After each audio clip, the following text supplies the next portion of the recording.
Hello and welcome to History at Night. The story of Europe's first great civilization doesn't begin in Athens or Rome.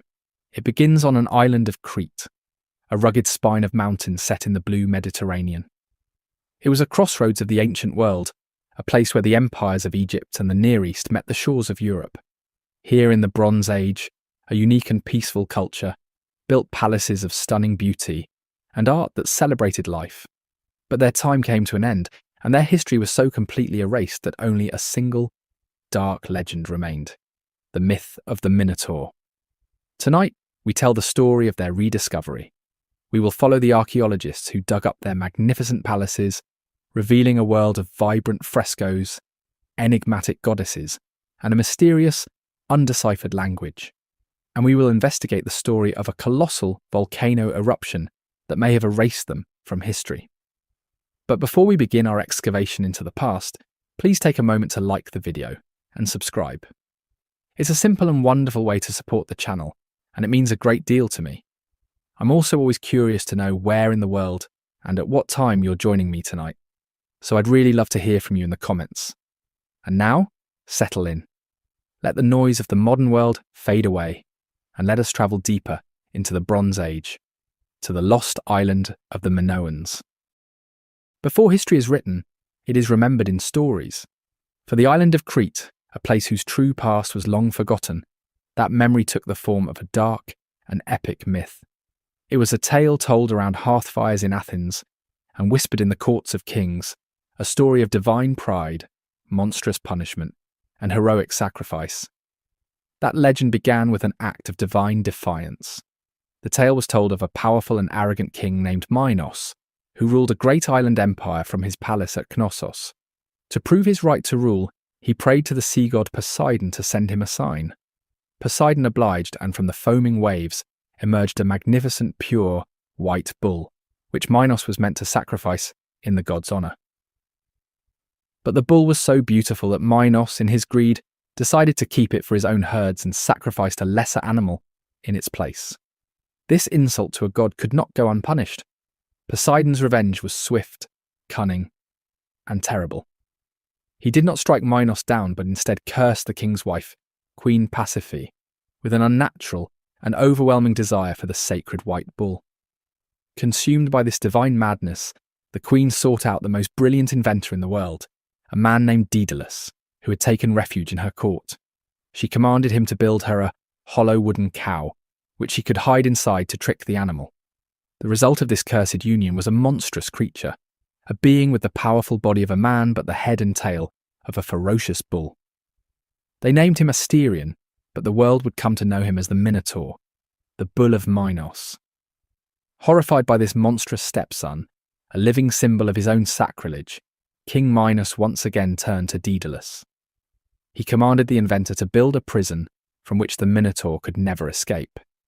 Daedalus, using all of his genius, constructed the labyrinth, a vast, bewildering maze of winding passages, dead ends, and confusing halls, so complex that anyone who entered its depths would become hopelessly lost and eventually be devoured by the beast that lurked at its centre. The story then shifts to the mainland, to the city of Athens. In an act of revenge for the death of his own son in Athens, King Minos waged war on the city and conquered it. As a term of their surrender, he demanded a horrifying annual tribute. Every year, the Athenians had to send 7 of their finest youths and 7 of their finest maidens to Crete. There, these 14 young souls would be cast into the labyrinth, a periodic sacrifice to feed the monster and remind Athens of its subjugation. For years, this terrible tribute was paid, but then a hero emerged. Theseus, the brave son of the Athenian king, volunteered to be sent as one of the youths, vowing to his father and his people that he would enter the maze, slay the Minotaur, and end the tyranny of Crete forever. When the young hero arrived at Knossos, he was presented before King Minos. There, the king's daughter, the Princess Ariadne, saw him and immediately fell in love. Desperate to save him, she secretly met with Theseus and gave him 2 gifts: a sharp sword to fight the beast and a simple ball of thread. Theseus entered the labyrinth, tying the end of the thread to the great stone doors. He unwound the ball as he ventured deeper into the suffocating darkness, the roars of the Minotaur echoing through the stone corridors. In the heart of the maze, he confronted the monster, and after a ferocious battle, killed it with the sword. His path to safety was not marked by sight, but by touch. Following the thin, taut line of Ariadne's thread, he found his way back out of the darkness and escaped Crete with his fellow Athenians. And so the myth ends, with the hero's triumph and the monster's death. For 3,000 years, this tale of heroes, gods, and curses was all that was known of the ancient world of Crete. It was a story so powerful, it seemed impossible that any historical truth could lie behind it. But it was there, waiting, buried in the earth, waiting not for a hero with a sword, but for a man with a spade. As the 19th century drew to a close, a new age of discovery was dawning, an age of archaeology. And the man who would unlock the secrets of Crete was a brilliant, wealthy, and supremely confident English academic named Sir Arthur Evans. Evans was the keeper of the prestigious Ashmolean Museum at Oxford University, and he was not initially hunting for a monster's lair. His quest was for something more elusive, a lost system of writing. He had become fascinated by small, milky white seal stones he had found in the markets of Athens. They were intricately carved with tiny, enigmatic symbols that looked like a form of prehistoric script, far older than any known Greek writing.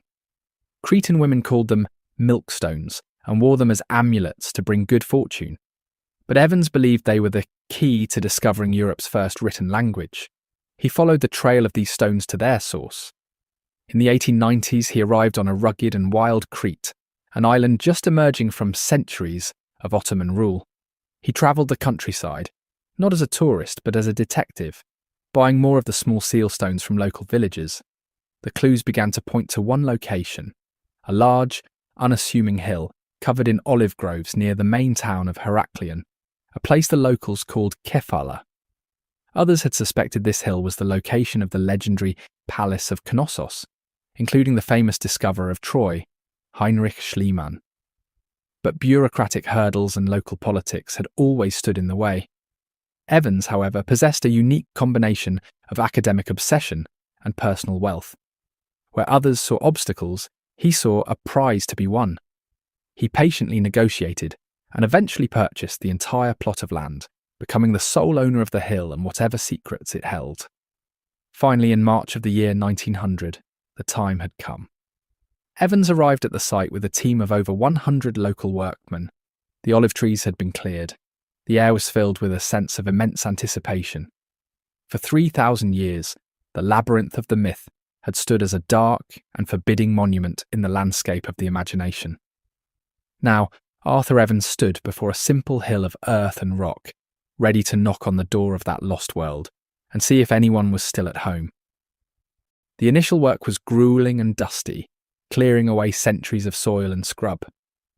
For the first few days they found only the tops of massive ancient walls, hinting at a large structure, but revealing little of its character. There was a constant nervous excitement in the air. Was this just a rustic fortress, or was it something more? The answer came with a sudden brilliant flash of colour. A workman's pickaxe struck something soft, and upon careful cleaning, a fragment of painted plaster was revealed. As more earth was gently brushed away, a picture began to emerge. It was a life-size depiction of a young man with long, flowing black hair and a noble profile, carrying a long, conical cup. This was the famous cup-bearer fresco, and its discovery was a revelation. This was not the art of a primitive people. This was the work of a sophisticated, confident culture with a masterful command of form and colour. Energised by the find, the teams followed the walls of the fresco and soon uncovered an intact sunken room.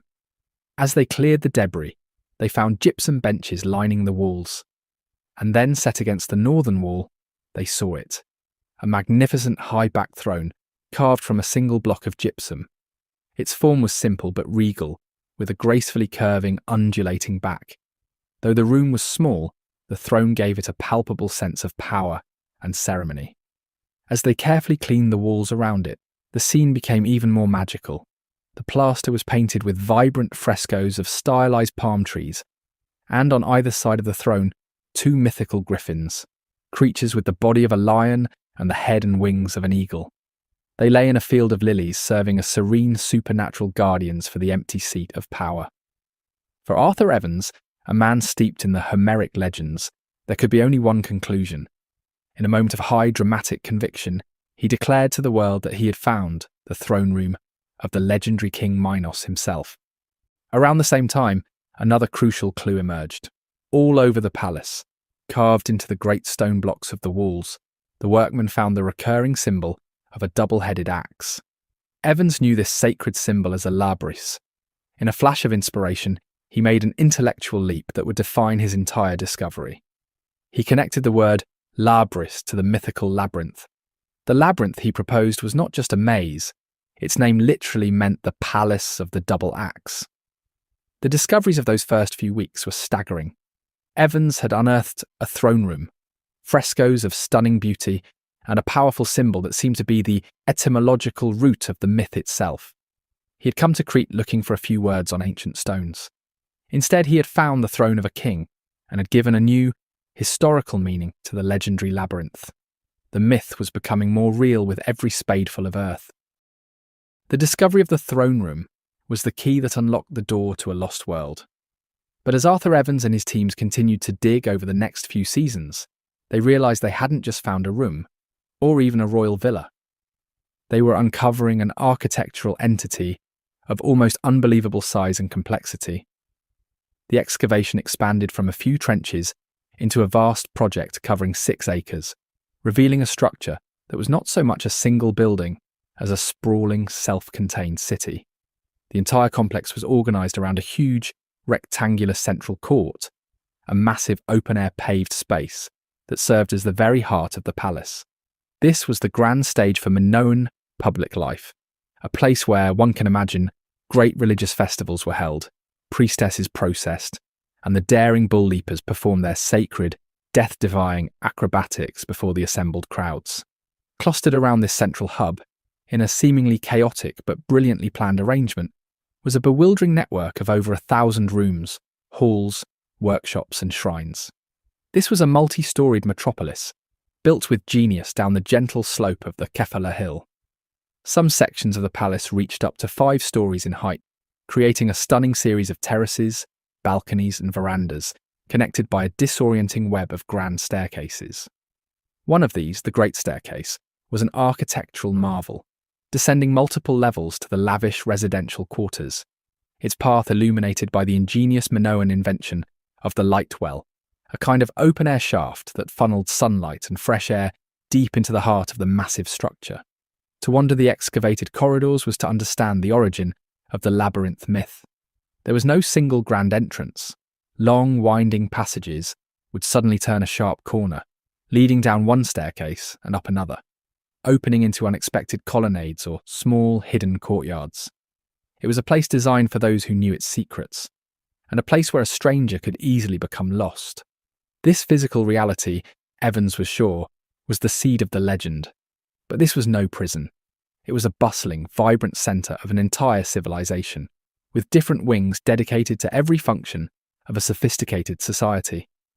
In what Evans called the royal apartments, he found luxurious living quarters, including a room with the famous dolphin fresco and a flushing toilet connected to an advanced drainage system of terracotta pipes. In the industrial quarter, he found workshops for potters, painters, stone carvers, and jewellers. And in the vast magazines, he found the economic engine of the palace, rooms lined with giant clay jars, or pithoi, capable of storing over 200,000 gallons of olive oil and wine. This was the evidence of a powerful bureaucracy of scribes, officials, and priests overseeing the wealth of a trading empire. The Palace of Knossos was the intricate living heart of the Minoan world, all housed under a single sprawling roof. Its complexity was not for entrapping a monster, but for supporting thousands of people. From the royal family and their court to the priests, artisans and administrators who ran the machinery of the state. Evans had not simply found a building, he had uncovered the stunningly complex anatomy of a lost and brilliant civilization. As the full staggering scale of the Minoan palaces was revealed, archaeologists were confronted with a profound and startling mystery. In an age of brutal, endemic warfare, where every great civilization from the Hittites to the Egyptians built colossal fortifications. These vast centres of wealth and power were conspicuously missing one thing: walls. There were no great ramparts, no defensive towers, no fortified gates designed to repel an invading army. This absence was not an oversight. It was a deliberate choice, a defining feature of Minoan culture that set them apart from every other power in the ancient world. This architectural openness paints a picture of a remarkably peaceful society. The palace at Knossos was not a fortress looming over its subjects, but an accessible heart that flowed into the surrounding town. Its great west court likely functioned as a public square, and its entrances were designed to welcome processions, not to repel invaders. This pattern, repeated at the other great palace sites across the island like Phaistos and Malea, suggests a long period of internal stability, a unified Crete free from the constant civil warfare that plagued other lands.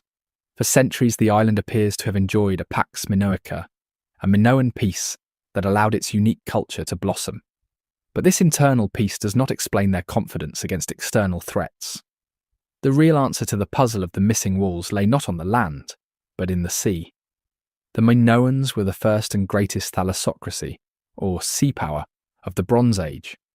Their security was guaranteed by the one weapon no other culture could match: a massive and sophisticated navy.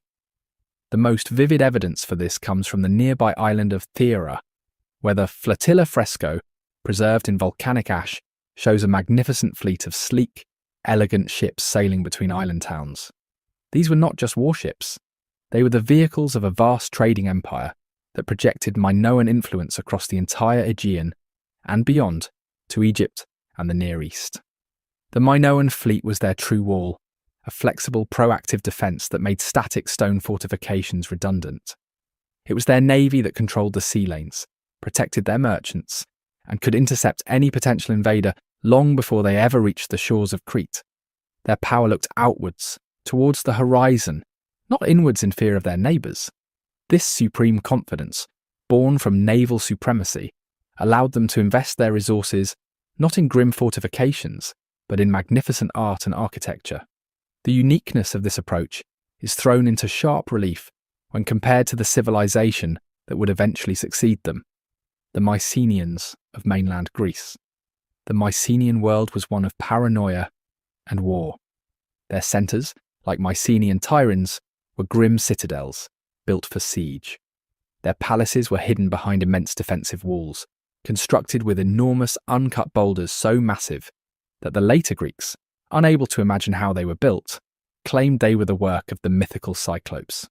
Life in a Mycenaean fortress was dark and defensive, the architecture of a people who lived in constant fear of their rivals.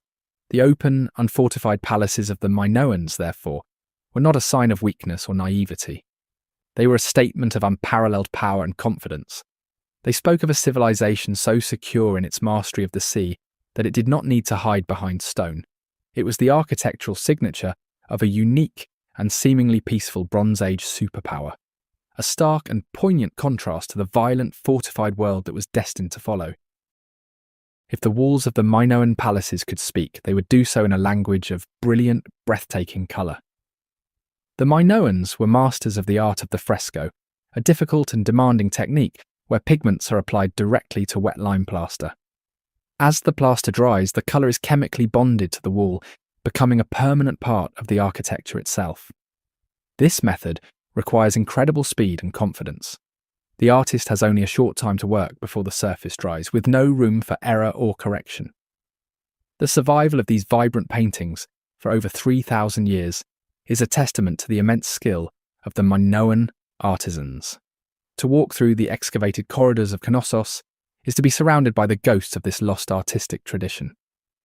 One of the grandest examples is the procession fresco, which once adorned the main entranceway to the palace. Here, a long, elegant line of youths is depicted against a deep red background.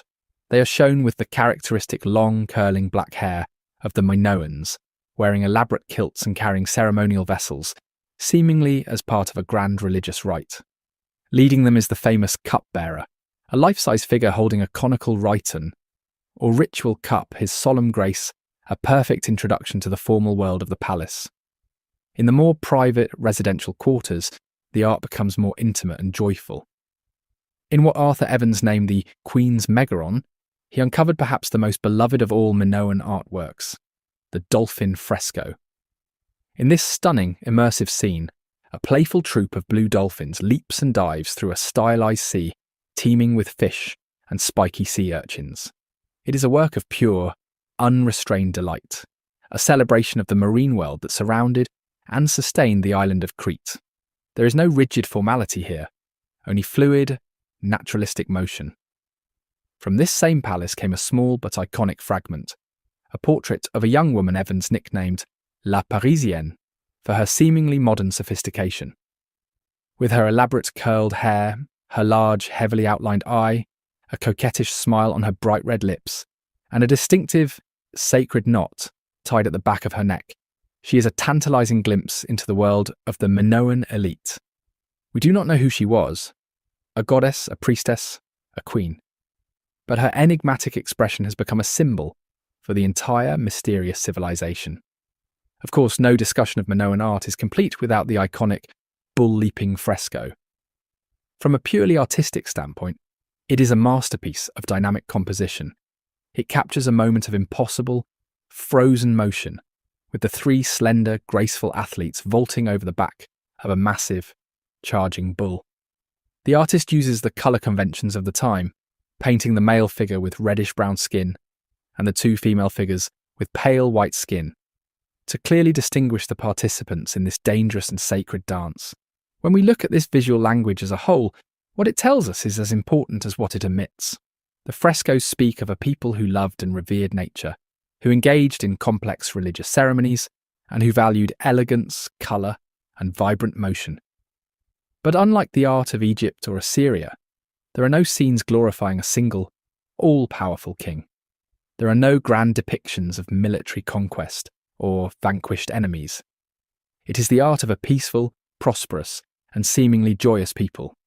Because their written language is lost to us, these frescoes are the only voice the Minoans have left.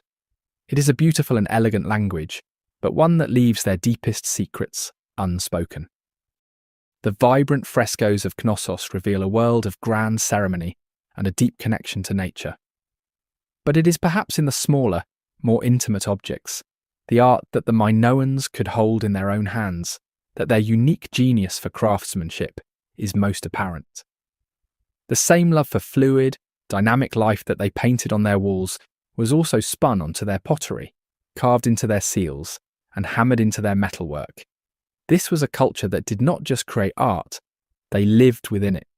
The Minoans were masters of the potter's wheel, a technology they perfected to create ceramics of almost impossible thinness and delicacy. During the early palace period, they produced a style of pottery so sophisticated it was exported and prized throughout the Mediterranean, from Egypt to the Near East. Known as Kamaris ware, these vessels are characterized by their eggshell-thin walls and their striking decorative scheme.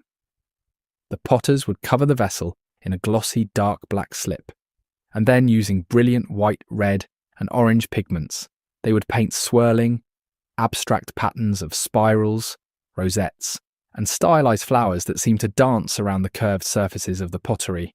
It is an art of pure, energetic abstraction, beautiful, and almost psychedelic in its fluid motion. In the later Minoan period, this love of abstraction gave way to a breathtaking naturalism. The so-called marine style is the ultimate expression of the Minoan celebration of the sea. Potters would now leave the background of the light colour of the clay and paint their subjects in a dark, rich slip. The most famous example of this style is a small vessel found at Pallaicastro, known simply as the octopus flask. The artist, a true master, painted a wonderfully detailed octopus whose 8 tentacles wrap organically around the globular shape of the flask, perfectly uniting the decoration with the form of the object.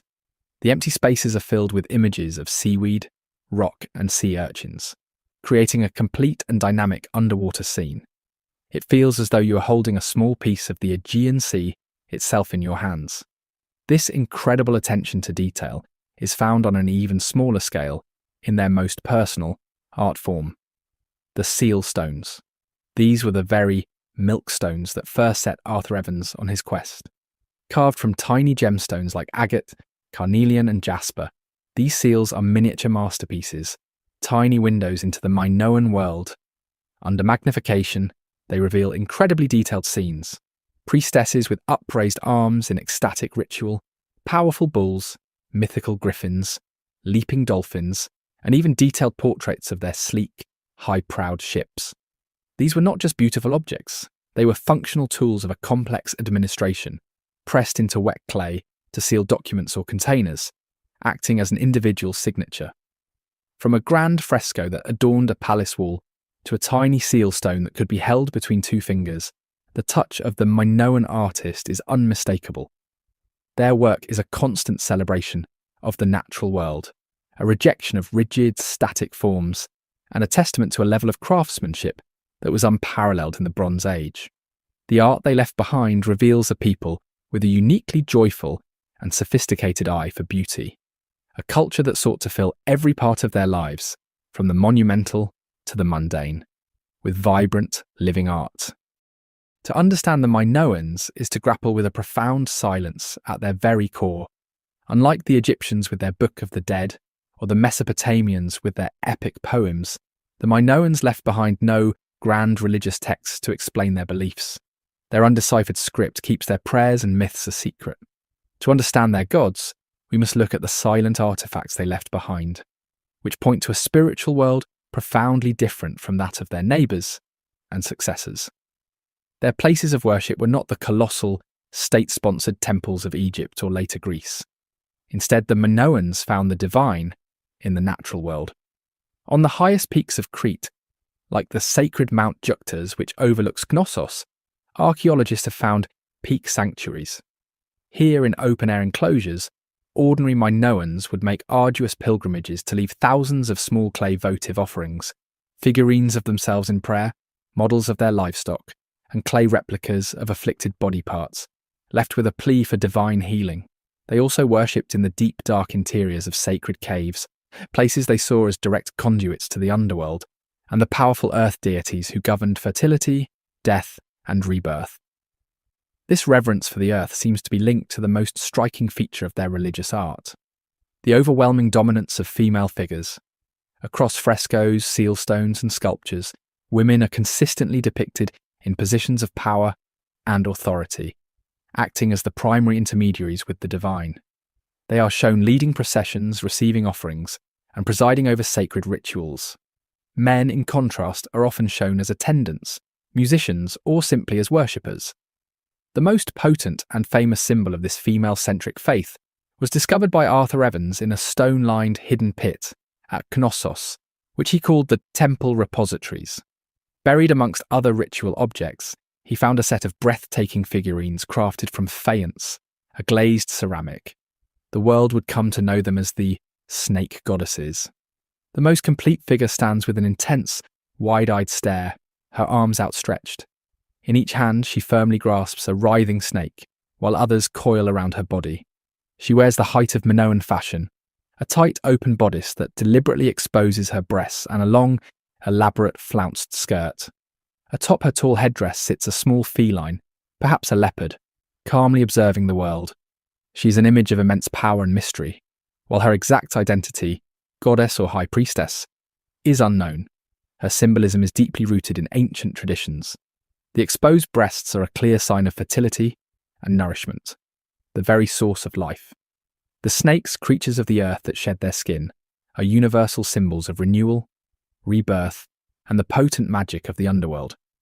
The feline marks her as a mistress of animals, a powerful nature deity in complete command of the wild world. She's the embodiment of a great mother goddess, a life-giving, earthly power. This focus on powerful female figures led Arthur Evans and many early archaeologists to a radical conclusion: that Minoan society was a matriarchy, a world ruled by women. The evidence is tantalizing. Women are depicted with a freedom and prominence that is unheard of in the art of the later patriarchal Greeks. However, most modern historians are more cautious. While it's clear that women held a remarkably high and respected status in Minoan religious and ceremonial life, there is no definitive proof that they held formal political power. Still, the art speaks for itself. It reveals a civilization whose understanding of the divine was primarily female. The snake goddess with her unblinking stare remains the enigmatic face of this lost faith. She is a powerful reminder of a different way of seeing the world, a world that celebrated the power of the earth and the divine feminine, and a profound contrast to the male-dominated pantheons of the civilizations that would soon follow. If the snake represented the mysterious, chthonic power of the earth, its male counterpart, the bull, was the embodiment of raw, untamable natural force. This magnificent and dangerous animal is the second great pillar of Minoan art and religion. We see its image everywhere, intricately carved into tiny seal stones, painted onto pottery, and masterfully crafted into ceremonial drinking vessels or rhytons from solid gold. The most pervasive symbol of all was the horns of consecration, a stylized carving of a bull's horns that adorned the roofs and shrines of the palaces, marking a space as sacred. This was clearly a creature of immense spiritual importance. The grand stage for the bull's role in Minoan life was likely the great central court of the palaces. Here, surrounded by the high frescoed walls and crowded balconies of the palace, the Minoan elite would have gathered to witness their most spectacular and death-defying ritual, the famous bull leaping. Our only clear window into this mysterious practice comes from a single, iconic fresco found at the Palace of Knossos. It is a masterpiece of dynamic motion, capturing a scene of what appears to be an impossible acrobatic feat. The fresco depicts a massive bull charging across the frame in a flying gallop, its feet not touching the ground, a convention used to show incredible speed. In a stunning display of coordinated teamwork, 3 slender, long-haired athletes interact with the beast. At the front, a figure with pale white skin, the Minoan artistic convention for a female, grasps the bull's immense horns, seemingly preparing for the leap. In the centre, a reddish-brown-skinned male figure is in mid-vault, executing a perfect, hands-free backflip over the bull's spine, and at the rear, another white-skinned female figure stands with her arms outstretched, positioned to catch the vaulter as he lands. For a century, this image has been the source of intense scholarly debate. Could it be a literal depiction of a real event? Modern acrobats and bullfighters have argued that performing a somersault over the back of a fully grown, charging bull is a physical impossibility. The moment an athlete grabs the horns, the bull's natural instinct is to jerk its head upwards, which would impale the vaulter instantly.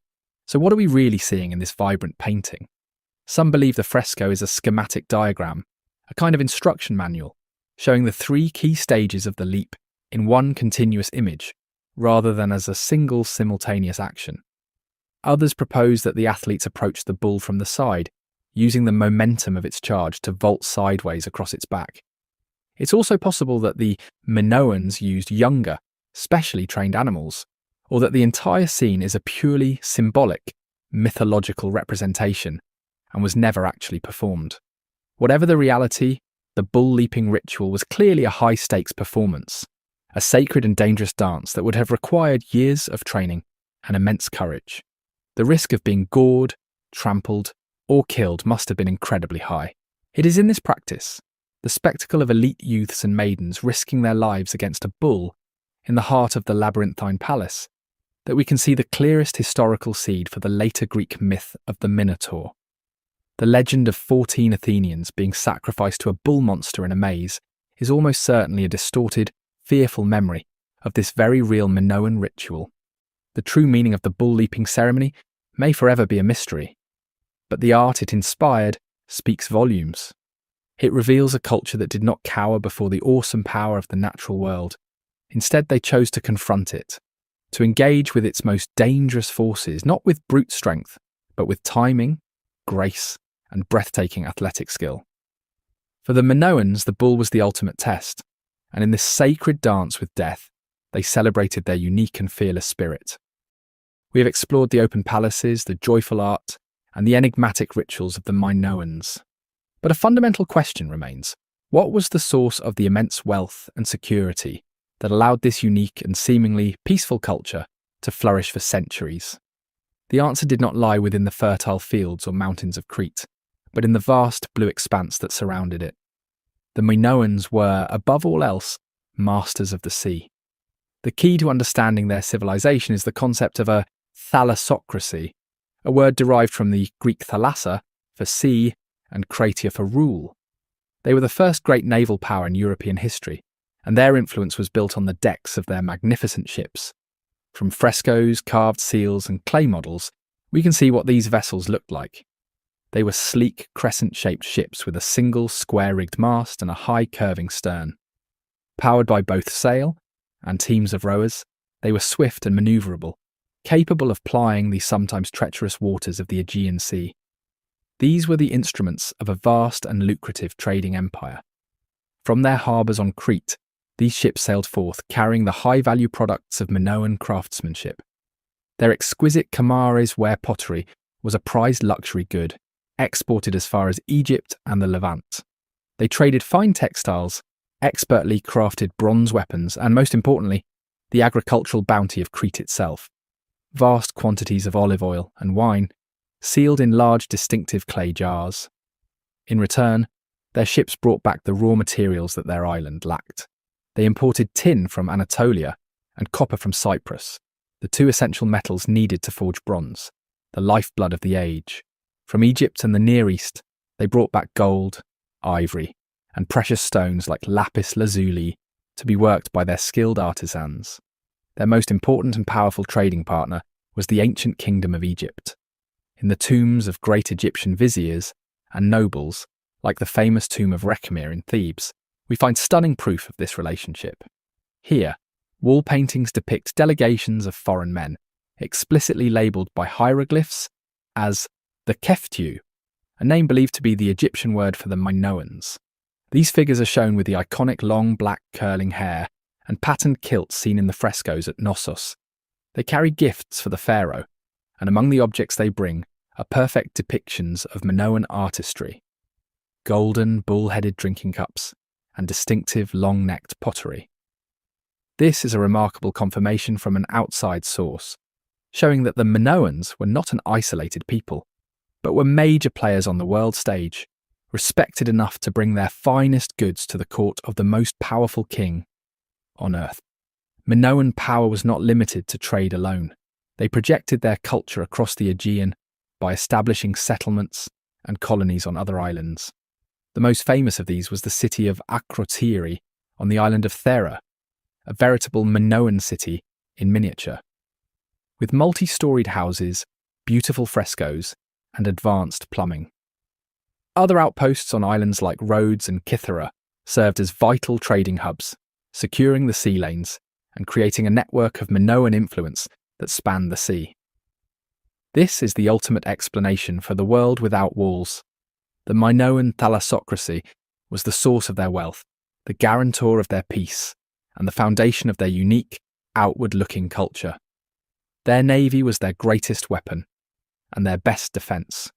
Why build massive stone walls to hide behind when your true fortifications, your wooden walls, were the hulls of your ships, ensuring no enemy could ever reach your shores? This supreme mastery of the sea was the engine of their civilization. But as we shall see, their dependence on it would also be the seed of their ultimate vulnerability. While the discovery of the Grand Palace and its treasures captivated the world, for Arthur Evans, the most significant finds were far smaller and more unassuming. We must remember that his entire journey to Crete began not as a search for a labyrinth, but as a quest for a lost language, sparked by the mysterious symbols he had seen carved into ancient sealstones. And in the burned-out ruins of Knossos, his original hope was realised beyond his wildest dreams. In several small chambers, his team uncovered the remains of the palace archives, hundreds of flat, pillow-shaped tablets of sun-dried clay. These were not grand historical chronicles or epic poems. They were the mundane, day-to-day paperwork of a complex bureaucracy, preserved for millennia only because they had been accidentally baked hard in the fire that destroyed the palace. These tablets were the administrative records of the Minoan world. They were inventories of wine and olive oil, lists of livestock, rosters of palace personnel, and records of offerings made to unseen gods. The writing on them consisted of a mix of elegant, linear symbols representing phonetic syllables, simple pictograms for commodities like a chariot or a stalk of wheat, and a clear numerical system. As Evans painstakingly sorted through the thousands of fragments, he discerned two distinct but related scripts. The older, more fluid script, which he correctly assumed was the native language of the Minoan civilization, he named Linear A. A younger, slightly more rigid script which was found only in the very final layer of destruction at Knossos, he called Linear B. For 50 years, both scripts remained a tantalizing enigma, a silent language from a lost world that scholars could not decipher. The code was finally broken not by a university professor, but by a brilliant English architect and amateur linguist named Michael Ventris. Having been fascinated by the mystery since he was a schoolboy, Ventris dedicated years of his life to the puzzle, applying methodical techniques he had learned as a codebreaker during the Second World War. He meticulously catalogued the symbols, tracked their frequency, and made educated guesses about the underlying grammar. In 1952, he had his monumental breakthrough. Working from the assumption that the language might be an early form of Greek, he plugged in phonetic values derived from Cretan place names found on the tablets. Suddenly, the strange symbols began to form recognizable, archaic Greek words. The decipherment was a stunning success. The language of Linear B was Greek. This discovery was earth-shattering, and it rewrote the history of the Bronze Age. It was the final, definitive proof that in its last phase, the palace at Knossos had been taken over and administered by the Mycenaeans, the first Greek speakers from the mainland. But in solving one great mystery, Ventris had confirmed another. If Linear B was Greek, then the older script, Linear A, was certainly not. This was the true lost tongue of the Minoans themselves, and it remains one of history's greatest unsolved riddles. To this day, we cannot read it. As if to underscore this profound mystery, another unique object was found at the southern palace of Phaistos. It is a single, beautiful, fired clay disc, about 6 inches in diameter. Known as the Phaistos disc, both of its faces are covered in a spiral of 45 distinct symbols, which were not written but stamped into the wet clay with individual seals. It is a form of primitive printing, a technology that would not be seen again for thousands of years. Its purpose, its meaning, and its language remain completely unknown, and so we are left with a tantalizing silence. Thanks to Michael Ventris, we can read the final accounting records of the Greek-speaking Mycenaeans who ruled Knossos at its end.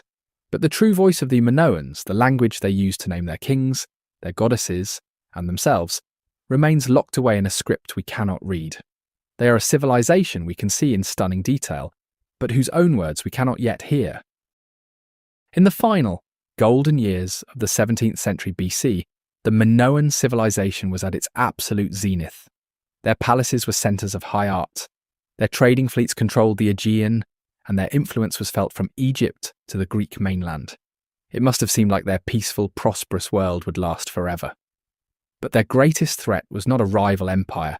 It was brewing silently, just 70 miles to the north, on the beautiful island of Thera, today known as Santorini. Thera was a jewel in the Minoan trading network, home to the bustling port city of Akrotiri, a place of wealthy merchants and stunningly frescoed houses. But the beautiful island was, in fact, a sleeping volcano. The first signs of the coming apocalypse would have been a series of violent earthquakes, a final warning from the underworld. The archaeological evidence at Akrotiri is remarkable. While beds are overturned and pots are smashed, no human bodies have ever been found in the ruins. This suggests that the inhabitants, terrified by the tremors, gathered their most precious belongings and fled in a mass evacuation. They escaped the city, but they could not have imagined the scale of the destruction that was about to be unleashed upon their entire world. The eruption, when it finally occurred, was one of the most violent explosions in human history, many times more powerful than the famous eruption of Krakatoa. With a cataclysmic roar that would have shattered the silence of the Bronze Age, across hundreds of miles, the mountain on Thera blew itself apart. A colossal pillar of black ash, pumice and superheated gas was blasted more than 20 miles into the stratosphere, creating a mushroom cloud that blotted out the sun. Across the Aegean, day was turned into an unnerving, perpetual twilight as the sky turned from blue to a sickly yellow, then to a suffocating grey. For the city of Akrotiri, the end was swift. A thick rain of pumice and ash fell from the sky, entombing the city and preserving it perfectly. A Bronze Age Pompeii frozen in time. But the most devastating event was yet to come. The heart of the volcano, having violently emptied its magma chamber, collapsed in on itself. The entire centre of the circular island fell into the sea, creating the massive crescent-shaped bay, or caldera that defines Santorini today. This collapse displaced an unimaginable volume of water, giving birth to a series of colossal tsunamis that raced outwards in all directions. On the northern coast of Crete, the Minoans would have witnessed the terrifying omens. The sky was already dark. A terrible, world-shattering roar would have echoed from the north. Then, they would have seen the sea itself pull back in a monstrously low tide, receding far from the shore and exposing the seabed in a terrifying, silent warning. And then it came. An unstoppable wall of water, moving with impossible speed, smashing into the unfortified coastal towns, the harbours, and the prosperous villas. The great Minoan fleet, the wooden walls of their empire, the source of all their power and wealth, was likely shattered in its own anchorages. The ships splintered into driftwood in a matter of hours. When the waves finally receded, the world was irrevocably changed. The sun remained a dim, hazy disk in a grey sky, a volcanic winter that would last for months, if not years. A thick, gritty layer of white volcanic ash began to fall like a slow, poisonous snow over the eastern half of Crete, choking the fields, ruining the crops, and contaminating the water sources for livestock and people alike. The Minoan world had not been defeated by a human enemy.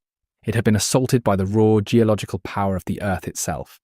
Their command of the seas was broken, their food supply was poisoned, and their confident, joyful worldview was surely shattered. The long, peaceful summer of the Minoan civilization was over. The question was no longer how they would thrive, but how they could possibly survive. In the immediate aftermath of the Thera eruption, the Minoan world was irrevocably scarred. The northern coast of Crete lay ravaged by tsunamis, and a ghostly blanket of white ash covered the eastern half of the island. For many years, modern historians believed this was the final, dramatic act, a swift and total knockout blow that annihilated the Minoan civilization in a single season. It was a simple and compelling story, but the truth, as revealed by decades of careful archaeology, is more complex and perhaps even more tragic. This was not a sudden death. It was the beginning of a long, slow twilight. The archaeological evidence is clear. At coastal sites like Pallaikastro in eastern Crete, excavators found a thick layer of volcanic ash and pumice, along with the chaotic debris of buildings smashed and washed far inland by the force of a massive wave. The tsunamis were real, and their destruction was devastating to the Minoan ports and coastal communities. The ashfall too would have triggered a severe agricultural crisis in the eastern part of the island, leading to several years of failed crops and widespread famine. But crucially, this is not the story of the entire island. At the Great Palace of Knossos in central Crete, and at other major sites in the south and west, archaeologists found no significant ash layer and no evidence of destruction that could be dated to the time of the eruption. The heartland of the Minoan civilization, it seems, survived the cataclysm physically intact. Life, in a wounded and altered form, went on. The palaces were not levelled by earthquakes, and the cities were not buried. The wounds that would ultimately prove fatal were not to the Minoans' buildings, but to the very systems that sustained their unique way of life. The first and most critical blow was to their thalassocracy, with their northern harbours destroyed and a significant portion of their great trading fleet smashed in its anchorages. Their mastery of the sea was broken. The intricate network of trade that brought in vital raw materials like copper and tin and exported their valuable oil and wine was crippled. This economic catastrophe would have been immediate and profound. The second wound was likely psychological and spiritual. For a people whose art and religion were so deeply intertwined with the beauty and bounty of the natural world, the eruption would have been a terrifying and incomprehensible event. The sun vanishing from the sky, the earth shaking, and the sea rising up to destroy them would have been seen as a sign that their world was out of balance, that the gods themselves had turned against them. Such a crisis of faith could have fatally undermined the authority of the priests and rulers who were believed to guarantee divine favour. This weakening of Minoan power created a vacuum in the Aegean. On the Greek mainland, the younger, more aggressive, and more militaristic Mycenaean civilization was growing in strength. As the Minoan grip on the sea lanes faltered, the Mycenaeans were able to expand their own influence, sailing, trading, and raiding with a new freedom. The eruption of Thera, then, did not kill the Minoan civilization. It delivered a wound from which it would never fully recover. For the next century and a half, the Minoans endured in a state of diminished capacity, living in a long twilight. Their economy was shattered, their population likely weakened by famine and social unrest, and their legendary confidence was gone. The great, peaceful, and seemingly eternal civilization was now vulnerable, a shadow of its former self, waiting for the final push from the new rising power across the sea. The Mycenaean warriors who took control of Knossos were conquerors, but they were also apprentices. As a younger, less sophisticated, and primarily martial culture, they were clearly in awe of the ancient and brilliant civilization they now dominated. They did not erase the Minoan world entirely. Instead, they absorbed its art, its technologies, and its symbols, adapting them to fit their own warlike worldview. In doing so, they became the crucial bridge through which the echoes of the lost Minoan civilization were transmitted to the later Greeks and ultimately to us. The most visible area of influence is in the art and architecture of the Mycenaean palaces on the mainland. At sites like Pylos and Tiryns, the Mycenaeans adopted the Minoan art of fresco painting to decorate their own halls. But while they copied the technique, they fundamentally changed the subject matter. The peaceful, joyful scenes of the Minoans were replaced with the cultural obsessions of the Mycenaeans: grand military processions, bloody boar hunts, and warriors clad in intimidating bronze armour and boar-tusk helmets. The graceful leaping dolphins of Knossos gave way to grim depictions of siege warfare. It was the art of a culture that lived and died by the sword. Mycenaean kings and nobles clearly prized the superior skill of Minoan artisans. In a warrior's tomb at Vaphio, on the Greek mainland, archaeologists discovered a pair of exquisite golden cups. Believed to be the work of Minoan craftsmen, they perfectly illustrate the meeting of the two cultures. One cup depicts a violent scene of bulls being captured in a wild, chaotic hunt, a classic Mycenaean theme. The other shows bulls being peacefully and skillfully lured into nets with the help of a decoy cow, a scene of harmony with nature, a classic Minoan theme. In religion, the Mycenaeans worshipped the ancestors of the familiar classical gods. Zeus, Hera, and Poseidon are all named in the Linear B tablets, but they also adopted potent symbols from the older Minoan faith. The sacred horns of consecration and the double axe or labrys begin to appear in Mycenaean shrines, suggesting a blending of the two belief systems. The powerful, female-centric world of the snake goddess faded, replaced by the patriarchal pantheon of the Greeks, but its symbols endured as powerful echoes. Perhaps the most enduring legacy of all was in the realm of myth. The stories the later classical Greeks told about their own heroic past were set in this Mycenaean era, and through these myths the memory of Minoan greatness, though distorted, was preserved. The legend of the labyrinth is almost certainly the Greeks' attempt to describe the vast, confusing, and magnificent palace at Knossos. The myth of Daedalus, the master inventor and craftsman, is a clear echo of the unparalleled artistry of the Minoan people, and the story of King Minos, the mighty king who ruled a thalassocracy, or sea empire, is a direct memory of the formidable naval power that the Minoans once projected across the entire Aegean. The Minoan civilization, therefore, did not simply vanish. It became a foundational, dreamlike memory for the Greek world that followed. Its culture was absorbed and transformed by the Mycenaeans, who acted as a bridge between the Bronze Age and the Iron Age. And the later Greeks looked back upon this entire period as a lost golden age of heroes, with the faint but powerful memory of Crete, its sea kings and its labyrinth at the very heart of their own origin story. The Minoans provided the rich, artistic soil from which the earliest roots of Western civilization first grew.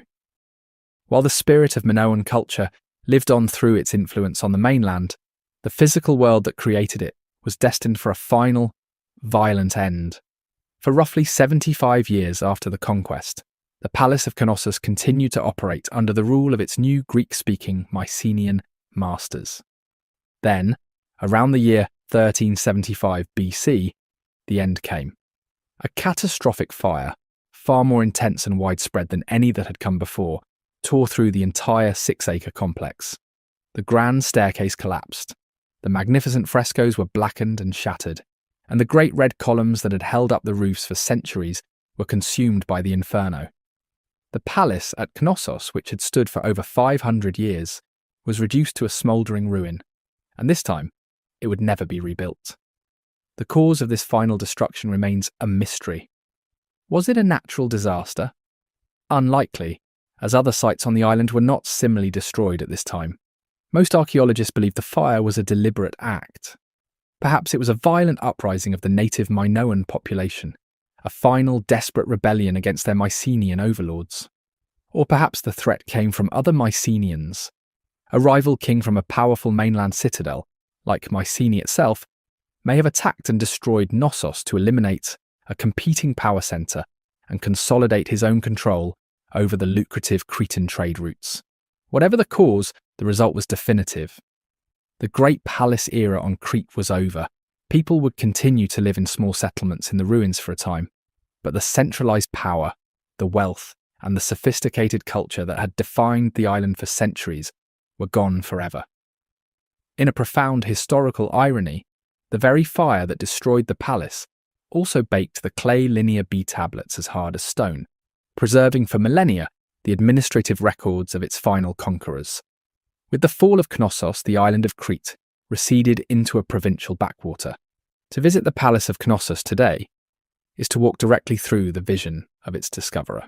It is not a field of low, crumbling foundations like many other ancient sites. Evans, faced with fragile ruins dissolving in the open air, made the controversial decision to reconstitute the palace. Using the modern material of his time, reinforced concrete, he raised the iconic red, tapered columns once more, rebuilt the grand staircase, and repainted the walls with copies of the vibrant frescoes. While many modern archaeologists criticise these reconstructions as an imaginative and sometimes inaccurate interpretation, they provide millions of visitors with a vivid, three-dimensional understanding of the palace's immense scale and beauty. To truly understand the Minoan world, however, a visitor must make 2 stops. While the palace site gives you the scale of their architecture, the true treasures, the priceless and fragile objects found within its walls, are not there. They are housed nearby in the magnificent Heraklion Archaeological Museum, a world-class institution that holds the finest collection of Minoan art and artifacts on Earth. Here, you can stand before the real, original frescoes, marvel at the exquisite detail of golden jewellery, and gaze into the intense, unblinking eyes of the original snake goddess figurines. To know the Minoans, one must see both Evans's vision of their world and the delicate soul of their civilization. And so, our journey ends where it began, with a mystery. Despite a century of excavation and study, the Minoans retain their deepest secrets. We still cannot read their language. We can only guess at the true nature of their religion and the full story of their collapse. They remain a tantalizingly silent culture, a beautiful, unsolvable puzzle. Perhaps this is their ultimate legacy. They are a reminder that the past is not a settled story, but a constant act of rediscovery, a labyrinth of myth and memory that will continue to inspire wonder for generations to come. Thank you for joining me on this long journey into the past. I hope the story of this lost civilization has brought the beauty and mystery of the ancient world to life. I wish you a calm and peaceful night,